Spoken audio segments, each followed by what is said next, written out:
Vande Mataram friends, आप सभी का एसएससी ऑफिशियल 2 के यूट्यूब चैनल पर मैं स्वागत करता हूं। मैं शत्रुघ्न सर और आज की क्लास में साथियों यहां से आरआरबी ग्रुप डी के एग्ज़ाम के 2026 के इम्पोर्टेंट प्रश्न को क्रैक करेंगे, जिसका पेपर 16 अगस्त से लेकर 25 अगस्त तक होगा।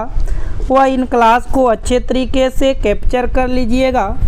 यदि आपको एग्ज़ाम क्रैक करना है तो इसमें इम्पोर्टेंट एवं सॉल्यूशन आपको दिया जाएगा, क्वेश्चन हल किया जाएगा। साथ में आप पेपर पेन लेकर बैठिएगा। जो प्रश्न आपसे हल होगा आप खुद से भी हल करने का प्रयास कीजिएगा। तो आज की क्लास का ये पहला प्रश्न होगा। इसमें कहा नीचे दिए गए विकल्पों में से संबंधित संख्या को चुनिए। यहाँ पर बताना है 17 का संबंध 44 के साथ है। जिस प्रकार पैटर्न आप यहाँ पर लगाइएगा वही पैटर्न साथियों आप आगे भी लगाना है। तो सबसे पहले आप देखो 17 को आप क्या करो कि 44 हो जाए, तो हो सकता है आप 17 को यहाँ पर अंतर देखोगे तो 14 में से 7 चला जाएगा 7 और 3 में से 1 जाएगा 2, तो यहाँ पर आप कहेंगे प्लस 27 किया गया। तो आगे भी आप प्लस 27 करोगे, 7 5 12 के 2 2 और 2 4 1 5 होगा। यहाँ पर 52 होना चाहिए, परंतु किसी भी विकल्प में ऐसा नहीं है, तो ये पैटर्न आपका नहीं लगेगा। अब हो सकता आप 17 का डबल कर दो तो 34 होगा।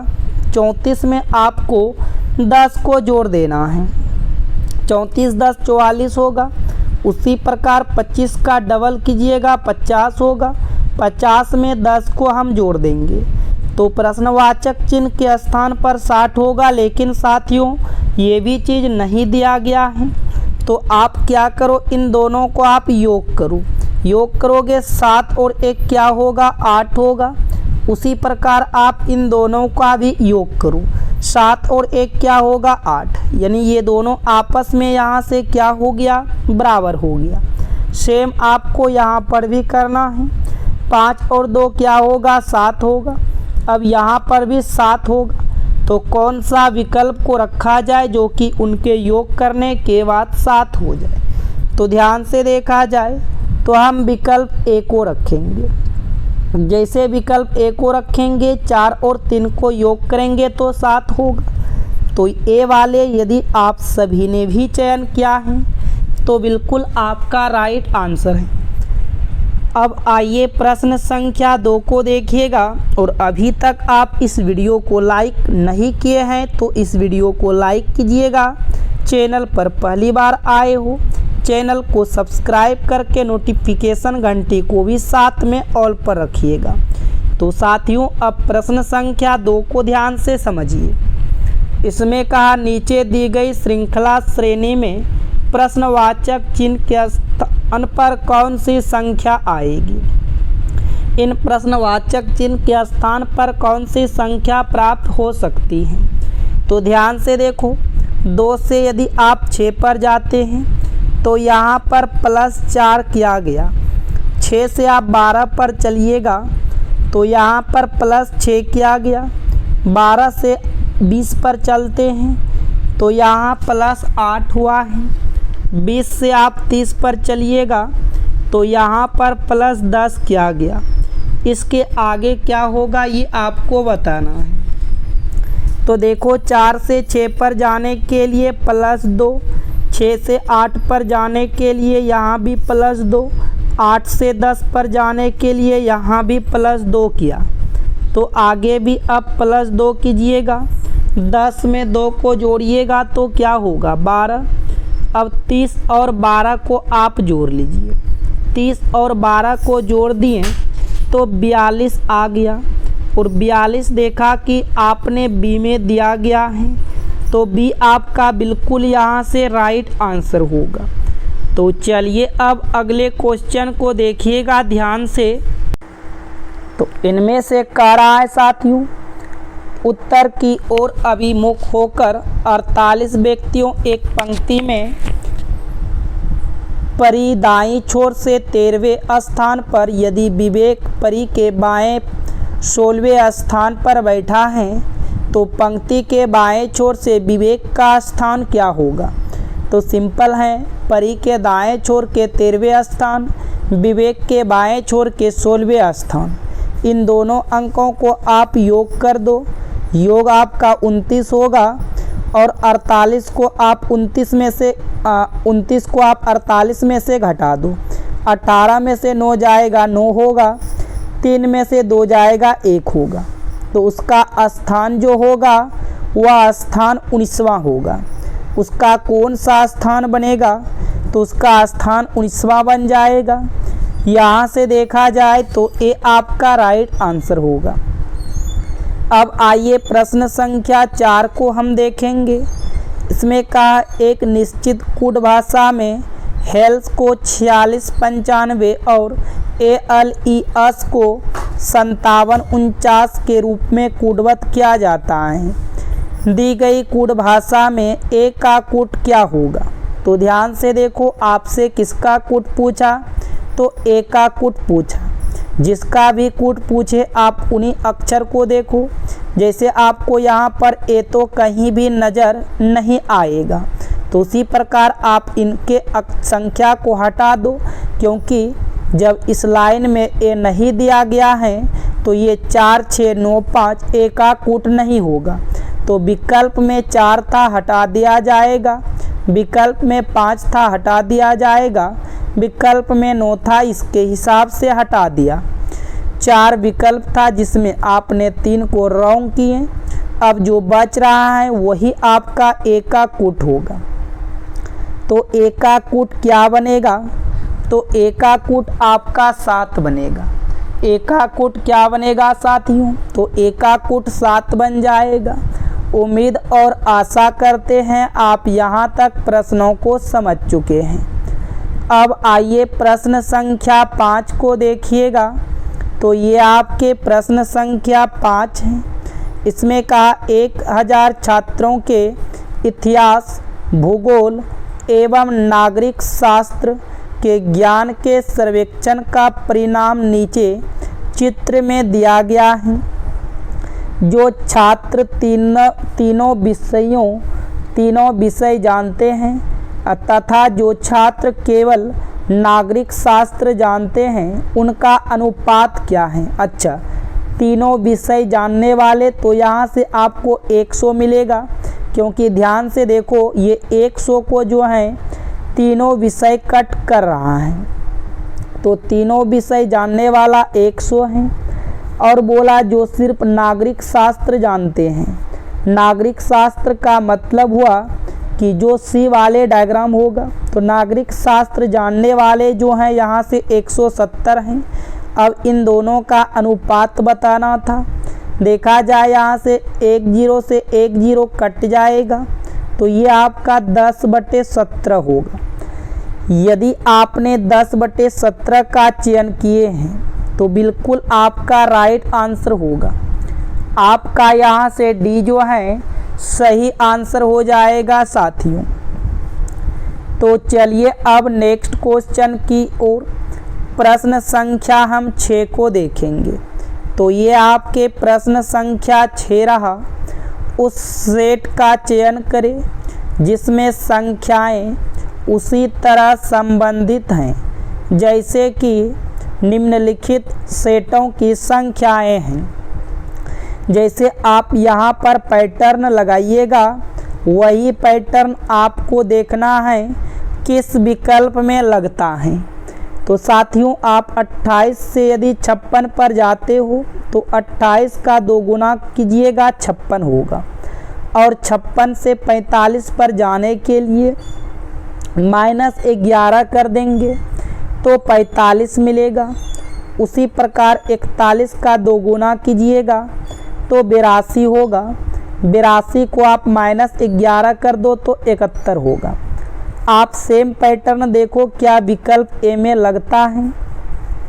97 का 2 गुना तो 7 दूना 14, 9 दूना 18, 19, ठीक। और 194 में आपको 11 माइनस करना है तो ये आपका 183 आता। लेकिन यहाँ 182 दिया गया है तो सेट के अनुसार आपके विकल्प ए में पैटर्न नहीं लगा। बी को चेक करेंगे। 77 का 2 गुना 154 और 154 में आप अब 11 को घटा दो तो ये आपका जो है 143 हो रहा था, परंतु यहाँ 142 दिया गया है। तो आपके विकल्प यहाँ से ये भी रॉन्ग होगा। सी को चेक करेंगे। 54 का 2 गुना 108 होगा। अब 108 में से 11 को घटाना है तो ये तो आपका यहाँ पर 97 हो रहा है, परंतु यहाँ 99 है, ये भी आपके गलत होगा। 89 का 2 गुना 178 है और यहाँ पर आपको 11 घटाना है, क्योंकि इन सेट समूच में आपने 11 को घटाकर चेक किए थे, इसलिए यहाँ पर भी 11 घटाना है। तो सेम पैटर्न आपने देखा विकल्प डी में दिया गया है। तो साथियों आपका डी यहाँ से सही आंसर होगा।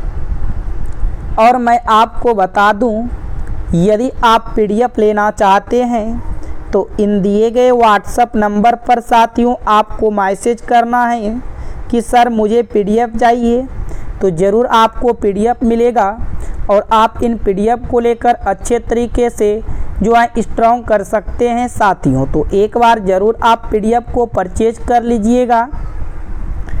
इसमें कहता है नीचे दिए गए विकल्पों में से संबंधित शब्द को चुनिए। ऑक्सीजन का संबंध श्वास के साथ है, तो ग्लूकोज का संबंध किनके साथ होगा? ऑक्सीजन से श्वास मिलता है। जब आप ग्लूकोज पियोगे तो उससे क्या होगा? इससे बल मिलेगा। देखा जाए तो यहाँ से डी आपका राइट होगा, उसके हिसाब से बल ही तो होगा। तो चलिए अब प्रश्न संख्या 8 को देखिएगा। इसमें कहता है पीकू, अमन, कृष्णा, दीपा और श्रुति एक गोल मेज पर केंद्र की ओर अभिमुख होकर बैठे हैं।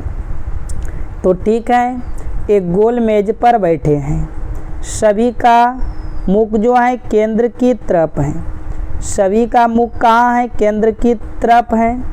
और यहाँ से आपको देखना है कितने लोग हैं। 1 2 3 4 5, तो ये 5 लोग हैं। तो यहाँ से 2 हो गया, ये 4 हो गया, एक इधर से मैं ले लूँ तो यहाँ से ये 5 हो गया। अब डिटेल से आप समझिए यहाँ से। तो कहा क्या? मेज की केंद्र की ओर अभिमुख होकर बैठे हैं। श्रुति जो है दीपा श्रुति और दीपा निकटतम पड़ोसी हैं। श्रुति और दीपा क्या है? निकटतम पड़ोसी हैं। अस से श्रुति, यहाँ पर मैं श्रुति को बैठा लिया तो यहाँ पर दीपा को बैठा लिया, क्योंकि ये दोनों आपस में सामने बैठे हैं, बगल बगल में बैठे हैं। फिर का दीपा और कृष्णा दोनों का निकटतम पड़ोसी पीकू हैं। दीपा और कृष्णा यानी इन दोनों का निकटतम पड़ोसी कौन है? तो पीकू हैं। तो पी को यहाँ पर लिख लेते हैं, के को यहाँ पर लिख लेते हैं। कृष्णा का और दीपा का जो है निकटतम पड़ोसी कौन हो गया? पीकू हो गया। तो अभी तक एक व्यक्ति नहीं बैठा है, अमन, तो हमने अमन को यहाँ पर बैठा लिए। अब पूछा अमन के निकटतम पड़ोसी कौन है? तो अमन के निकटतम पड़ोसी कृष्णा और श्रुति। अमन का निकटतम पड़ोसी कौन होगा? श्रुति और कृष्णा। यदि आप सी का चयन किए हैं तो बिल्कुल आपका यहाँ से राइट आंसर है। चलिए आगे की ओर बढ़िएगा। प्रश्न संख्या आपका 9 जो है HW का प्रश्न है। इसका आंसर साथियों आप लोग मुझे कमेंट में बताइएगा। इसका आंसर जो है आपको कमेंट में बताना है। उद्यमी है, महिला है, परोपकारी है, इसका किस प्रकार से डायग्राम आएगा। ठीक है, चलिए आगे की ओर। तो ये आपके लिए इम्पोर्टेंट प्रश्न है। देखो इसमें कहा हेमंत, बिंदु ए से चलना शुरू करता है और पूर्व की ओर 62 किलोमीटर ड्राइव करता है। तो आपको डायरेक्शन का नॉलेज होना चाहिए। ऊपर की ओर उत्तर, नीचे की ओर दक्षिण और दाएं हाथ की तरफ पूर्व, बाएं हाथ की तरफ पश्चिम होगा। तो उसने कहा कि बिंदु ए से चलना शुरू करता है और वह पूर्व की ओर जो है 62 किलोमीटर चलता है। तो मैंने मान लिया बिंदु ए इस जगह है और वह पूर्व की ओर 62 किलोमीटर गया। उसके बाद बाएं मुड़ता है और 40 किलोमीटर चलता है बाएं, अर्थात ऊपर की ओर 40 किलोमीटर जाएगा। तो लो ये 40 किलोमीटर चलता है। वह बाएं मुड़ता है और 78 किलोमीटर चलता है। अब देखो ये पार हो जाएगा 62 से, क्योंकि यही सामने आपका 62 हो जाएगा, लेकिन टोटल वो 78 जाता है। शेष दूरी देख लेते कितना चलेगा। तो शेष दूरी इधर 16 चलेगा। तब ना साथियों ये टोटल आपका 78 होगा, क्योंकि उसने बात किया था 78 का, तो 78 ही चलेगा। अब देखो आगे क्या कहा कि फिर वह बाएं मुड़ता 71 किलोमीटर चलता है।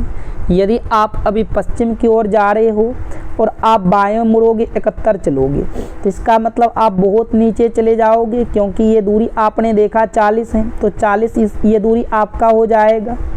ये दूरी यहाँ से कितना हो जाएगा 40, लेकिन वो 71 चलता है तो 31 किलोमीटर और आगे आ जाएगा। तो मैंने उसको 31 किलोमीटर और आगे चलाया। अंत में वह बाएं मुड़ता है और 16 किलोमीटर चलता है। यदि आप दक्षिण की ओर जा रहे हैं और बाएं मुड़ोगे तो आप जो है फिर से पूर्व की तरफ जाओगे और 16, देखो ये दूरी आपका 16 था, तो यही दूरी उसका भी 16 होगा। यदि आप प्रश्नों को थोड़ा आराम से करेंगे तो अपने आप प्रश्न हल हो जाएगा। और कहा कि बिंदु पी पर रुक जाता है, इसका नाम उसने दिया बिंदु पी। फिर कहा बिंदु ए पर दोबारा पहुंचने के लिए उसे कितनी दूरी, न्यूनतम दूरी और किस दिशा में। तो दिशा का बात करें तो उत्तर की दिशा में जाएगा, और ये दूरी यदि 31 है तो ये भी तो 31 हो जाएगा। इसलिए इस तरह से हम दिया जाते हैं ताकि निकालने में दिक्कत ना हो। तो उत्तर की ओर 31 किलोमीटर जाएगा। यदि आप लोगों ने भी यहाँ से डी का चयन किए हैं तो बिल्कुल साथियों आपका राइट आंसर होगा। डी क्या होगा, सही आंसर हो जाएगा। चलिए आगे की क्वेश्चन देखिएगा। प्रश्न संख्या आपके 11 है। का निम्नलिखित समीकरण में प्रश्न चिन्ह के स्थान पर क्या आएगा। यदि प्लस और माइनस को परस्पर बदल दिया जाए, गुणा और भाग को परस्पर बदल दिया जाए, तो आइए हल करते हैं। ये आपका 42 गुणा है। गुणा के जगह आपको यहाँ पर भाग रखना है, घटा है। घटा के जगह आपको यहाँ पर जोड़, और जोड़ के जगह आपको घटा, और भाग के जगह आपको यहाँ पर गुणा रखना है। अब बोर्ड मास के नियम के अनुसार हल करोगे। 6 एकम 6, 6 सत्ते 42 हो जाएगा। इधर आपका 7 + 12 माइनस 5 गुना 3 आपके 15 होगा। 12 और 7 आपका 19, 19 माइनस 15 कीजिएगा तो 4 आएगा। तो प्रश्नवाचक चिन्ह के स्थान पर क्या होगा, तो 4 आ जाएगा। यहाँ से देखें तो बी में है, तो बी आपका सही आंसर होगा। चलिए अगला क्वेश्चन है। प्रश्न संख्या आप 13 को देखिएगा साथियों। इसमें कहा कि EL 14 का संबंध एक निश्चित तरीके से BH 16 से है। उसी प्रकार PW 22 का संबंध MS 24 से हैं। समांतर का अनुसरण करते हुए NU 27 का संबंध किनके साथ होगा। तो देखो E का नंबर 5 होता है, B का नंबर 2 होता है, तो यहाँ -2 की कमी है। L का नंबर 12 होता है, H का नंबर 8 होता है, -4 की कमी। 14 से 16 पर जाने के लिए 14 से 16 पर जाने के लिए 2 प्लस तो यही पैटर्न आगे भी चेक करना होगा। पी का नंबर 16, एम का नंबर 13। ध्यान से देखो, अच्छा यहाँ -3 कम होगा ना। ई का नंबर 5, बी का 2, तो -3 की कमी। पी का नंबर 16 और एम का नंबर 13, तो यहाँ भी -3 की कमी। डब्लू का नंबर 23, एस का नंबर 19, तो 23 से 19 पर जाने के लिए 23 से 19 पर जाने के लिए यहाँ 4 होता। यहाँ पर आपका देखो साथियों 4 हो रहा था, उसी प्रकार यहाँ भी -4 की कमी। उसके बाद देखो 22 से 24 पर जाते हो +2, तो सेम पैटर्न आपको अनयू 27 में लगाना है। एन का नंबर 14, 14 में से 3 कम हो जाएगा तो 11, 11 पर के होगा। यू का नंबर 21, 21 में से 4 कम हो जाएगा, तो 21 में से 4 यदि कम करते हो तो 17, 17 पर क्यू होगा। और इधर आपको 2 जोड़ना था तो 29 होगा। तो के क्यू 29 कहाँ पर है? डी वाले में दिया गया है, तो डी आप राइट करो। डी क्या करो? बिल्कुल सही आंसर होगा। अगला क्वेश्चन है साथियों, बहुत इम्पोर्टेंट है और ये मैथ्स के प्रश्न हैं। इन्होंने कहा यदि एक दूध वाला 9 लीटर दूध में 4 लीटर पानी मिलाता है तो दूध और पानी का अनुपात समान बनाए रखने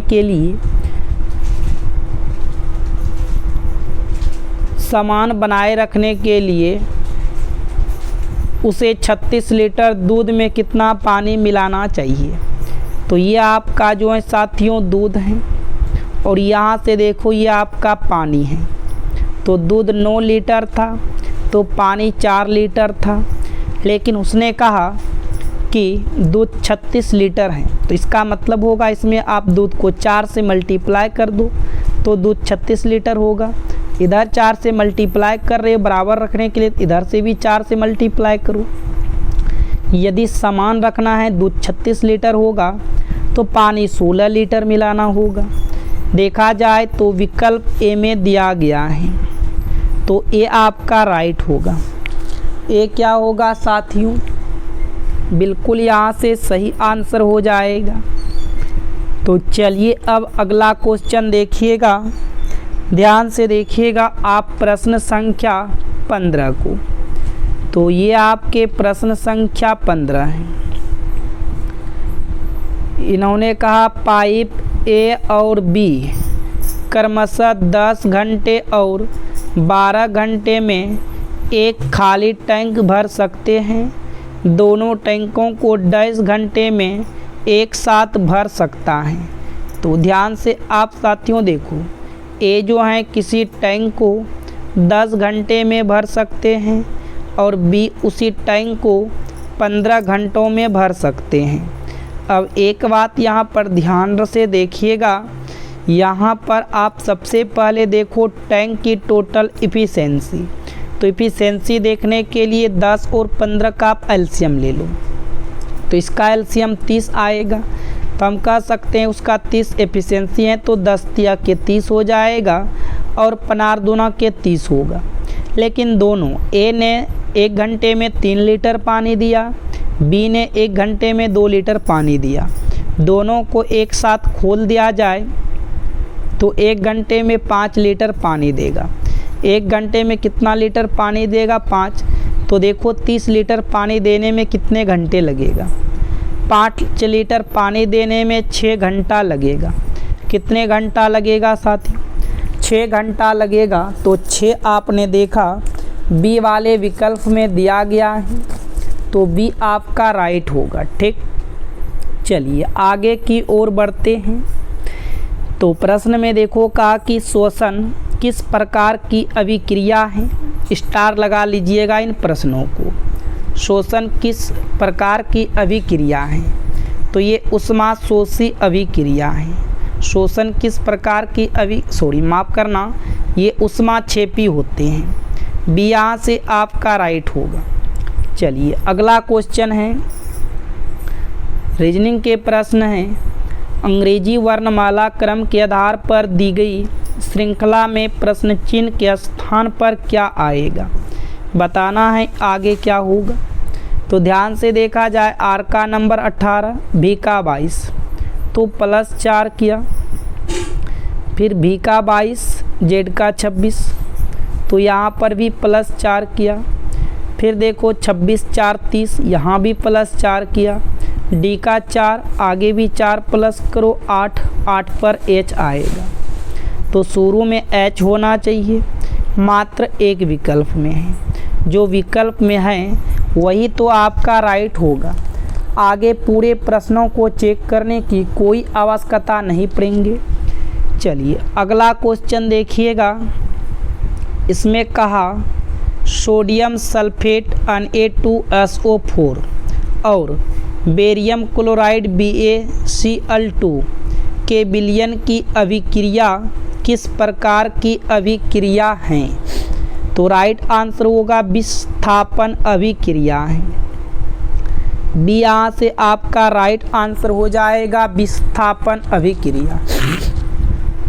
चलिए अगला क्वेश्चन है, हाल ही में ब्रिक्स एम्प्लॉयमेंट वर्किंग ग्रुप की दूसरी मीटिंग कहाँ पर प्रारंभ हुई है। तो राइट आंसर होगा तिरुअनंतपुरम। डी आपका जो है राइट आंसर होगा तिरुअनंतपुरम। अगला क्वेश्चन है देखिएगा, हाल ही में भारत में ऑपरेशन अमिस्ताद के तहत किस देश को सहायता भेजी है। तो ये साथियों भेजा है वेनेजुएला को। यहाँ से डी को आप राइट कर सकते हो, वेनेजुएला। अगला क्वेश्चन है,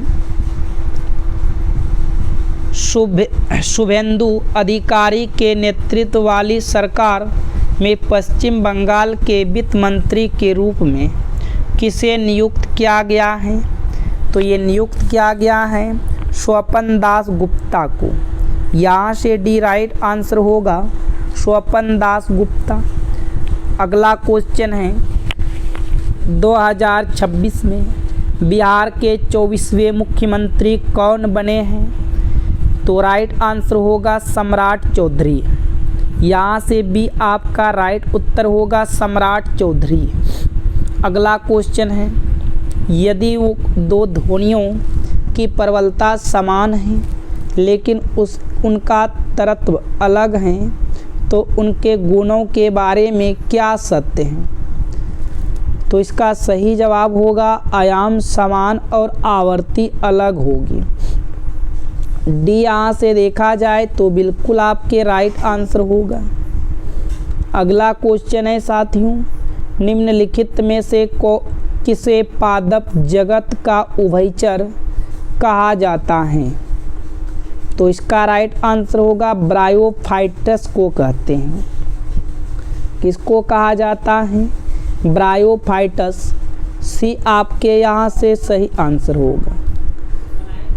अगला क्वेश्चन है, प्रथम स्थलीय पौधे जिनमें संवहनी उत्तक और पाए जाते हैं किस वर्ग से संबंधित हैं। तो इसका सही होगा टेरिडोफाइटिस। ये आपके जो है राइट आंसर हो जाएगा। अगला क्वेश्चन है, 2026 शीतकालीन ओलंपिक मिलानो कार्टिनो 2026 किस महीने में आयोजित किए गए थे। तो याद रखिएगा फरवरी में। कब किया गया था, ये फरवरी आपका राइट आंसर होगा। साथियों नेक्स्ट प्रश्न है कि ग्लासगो राष्ट्रमंडल खेलों 2026 की पदक तालिका में किस देश ने शीर्ष स्थान हासिल किया है। तो ये ऑस्ट्रेलिया ने किया है। डी आपका राइट आंसर होगा ऑस्ट्रेलिया। अगला क्वेश्चन है, चीन के हांगझोऊ में आयोजित ISF वर्ल्ड कप 2026 में भारत ने कुल कितने पदक जीते हैं। तो कुल 4 पदक जीते हैं। बी आपका राइट होगा। चलिए अगला क्वेश्चन है, प्रोटीन अंततः पाचन के बाद किस सरल रूप में टूटते हैं? तो राइट आंसर होगा अमीनो अम्ल। सी जो है बिल्कुल आपके सही आंसर होगा। अगला प्रश्न है, किसी तत्व के रासायनिक गुण किस पर निर्भर करता है? तो ये जो है संयुक्ता इलेक्ट्रॉन की संख्याओं पर निर्भर करता है। चलिए अगला क्वेश्चन देखिएगा, आधुनिक आवर्त सारणी के अनुसार उधातुओं के ऑक्साइड की प्रकृति सामान्यतः कैसी होती है? तो याद रखिएगा अम्लीय होती हैं। बी आपका यहाँ से राइट आंसर होगा अम्लीय। अगला क्वेश्चन पर बात करेंगे, ध्वनि तरंग जब एक माध्यम से दूसरे माध्यम जैसे वायु से जल में जाती हैं तो कौन सा गुण नहीं बदलता है? तो आवृत्ति। सी आपका राइट आंसर हो जाएगा आवृत्ति। अगला प्रश्न देखिएगा, श्वसन को ऊष्माक्षेपी अभिक्रिया क्यों माना जाता है? तो इसका राइट जवाब होगा क्योंकि इसमें ग्लूकोज के दहन से ऊर्जा मुक्त होती है। डी आपका यहाँ से बिल्कुल सही आंसर होगा। अगला क्वेश्चन है मैथ्स के, का एक निर्माता अपनी वस्तु को 10% लाभ पर थोक विक्रेता को बेचता है। थोक विक्रेता उसे 20% लाभ पर दुकानदार को और दुकानदार उसे 25% लाभ पर ग्राहक को बेचता है। यदि ग्राहक ने इसे 1650 रुपये में खरीदा तो निर्माता की लागत क्या थी? मैंने माना निर्माता की लागत ए थी, 10% का लाभ हुआ तो 110/100 हो जाएगा, गुना 20% का लाभ हुआ 120/100 हो जाएगा, 25% का लाभ हुआ 125/100 हो जाएगा। और यही किसके बराबर होगा? तो ये आपका 1650 के बराबर होगा। 1 0 से 1 0 करके कट कर दिए। अब साथियों आप यहाँ पर ध्यान से कट कर सकते हो। 25 पंचे के 125, 25 चौके 100, 4 तिया के 12, यहाँ तक आपने कट किया। फिर इसको कट करो ये 3 से, 3 पचे 15, 3 पचे 15, ये आपका 0। फिर 11 पचे 55, ये आपका 0 होगा। ये 5 से आप इसको जो है 10 बार में कट कर सकते हो। तो ए बराबर क्या होगा? इस एरिया में यहाँ पर 10 हैं, यहाँ पर 100 हैं, तो 100 गुना 10 कीजिएगा तो 1000 होगा। तो उसका लागत निर्माता क्या रहा है? तो उसका लागत निर्माता 1000 है। यदि आप सभी का यहाँ से बी का चयन किए हैं तो बिल्कुल आपके राइट आंसर होगा। और साथियों आपका एग्ज़ाम कब है, कौन सा डेट को है, कहाँ सेंटर दिया है, आप मुझे एक बार ज़रूर ये सभी बातें कमेंट करके बता दीजिए। और अभी तक आप इस वीडियो को लाइक नहीं किए हैं तो इस वीडियो को लाइक कीजिए। चैनल पर पहली बार आए हैं सब्सक्राइब करके नोटिफिकेशन घंटी को ऑल ज़रूर कर लीजिएगा। और अपने स्टडी ग्रुप में इस वीडियो को शेयर कीजिए, जैसे WhatsApp, Facebook, Instagram, Twitter, Telegram. तो चलिए आज की क्लास को यहीं पर समाप्त करेंगे, फिर मिलेंगे नेक्स्ट वीडियो में। Thank you, all the best.